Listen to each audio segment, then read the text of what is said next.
क्या आप बद्रीनाथ की कहानी जानते हैं? ये वो जगह है जहां शिव और पार्वती रहते थे। ये उनका घर था। एक दिन नारायण यानी विष्णु के पास नारद गए और बोले, आप मानवता के लिए एक खराब मिसाल है। आप हर समय शेषनाग के ऊपर लेटे रहते हैं। आपकी पत्नी लक्ष्मी हमेशा आपकी सेवा में लगी रहती है और आपको लाड करती रहती है। इस ग्रह के अन्य प्राणियों के लिए आप अच्छी मिसाल नहीं बन पा रहे हैं। आपको सृष्टि के सभी जीवों के लिए कुछ अर्थपूर्ण कार्य करना चाहिए। इस आलोचना से बचने और साथ ही अपने उत्थान के लिए विष्णु तप और साधना करने के लिए सही स्थान की तलाश में नीचे हिमालय तक आए। वहां उन्हें मिला बद्रीनाथ, एक अच्छा सा छोटा सा घर जहां सब कुछ वैसा ही था जैसा उन्होंने सोचा था। साधना के लिए सबसे आदर्श जगह लगी उन्हें यह। वह उस घर के अंदर गए। घुसते ही उन्हें पता चल गया कि यह तो शिव का निवास है और वह तो बड़े खतरनाक व्यक्ति है।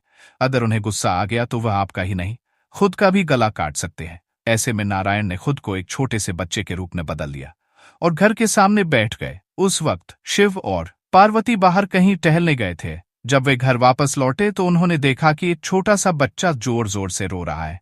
पार्वती को दया आ गई।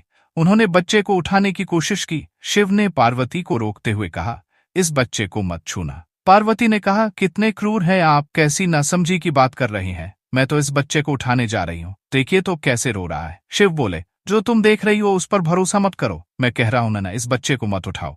बच्चे के लिए पार्वती की स्त्री सुलभ मनोभावना ने उन्हें शिव की बातों को नहीं मानने दिया। उन्होंने कहा, आप कुछ भी कहें, मुझे कोई फर्क नहीं पड़ता। मेरे अंदर की माँ बच्चे को इस तरह रोते नहीं देख सकती। मैं तो इस बच्चे को जरूर उठाऊंगी। और यह कहकर उन्होंने बच्चे को उठाकर अपनी गोद में ले लिया। बच्चा पार्वती की गोद में आराम से था और शिव की तरफ बहुत ही खुश होकर देख रहा था। शिव इसका नतीजा जानते थे, लेकिन करें तो क्या करें, इसलिए उन्होंने कहा, ठीक है, चलो देखते हैं क्या होता है। पार्वती ने बच्चे को खिला पिला कर चुप किया और वहीं घर पर छोड़कर खुद शिव के साथ गर्म पानी से स्नान के लिए बाहर चली गई। वहां पर गर्म पानी के कुंड है, उसी कुंड पर स्नान के लिए शिव पार्वती चले गए। लौटकर आए तो देखा कि घर अंदर से बंद था। शिव तो जानते ही थे कि अब खेल शुरू हो गया है। पार्वती हैरान थी कि आखिर दरवाजा किसने बंद किया। शिव बोले, मैंने कहा था ना, इस बच्चे को मत उठाना। तुम बच्चे को घर के अंदर लाई और अब उसने अंदर से दरवाजा बंद कर लिया है। पार्वती ने कहा, अब हम क्या करें? शिव के पास दो विकल्प थे।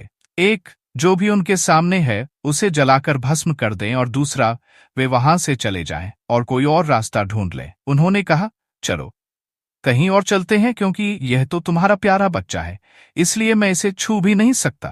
मैं अब कुछ नहीं कर सकता, चलो कहीं और चलते हैं। इस तरह शिव और पार्वती को अवैध तरीके से वहां से निष्कासित कर दिया गया।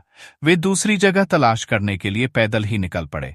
दरअसल बद्रीनाथ और केदारनाथ के बीच, एक चोटी से दूसरी चोटी के बीच सिर्फ 10 किलोमीटर की दूरी है। आखिर में वह केदार में बस गए और इस तरह शिव ने अपना खुद का घर खो दिया।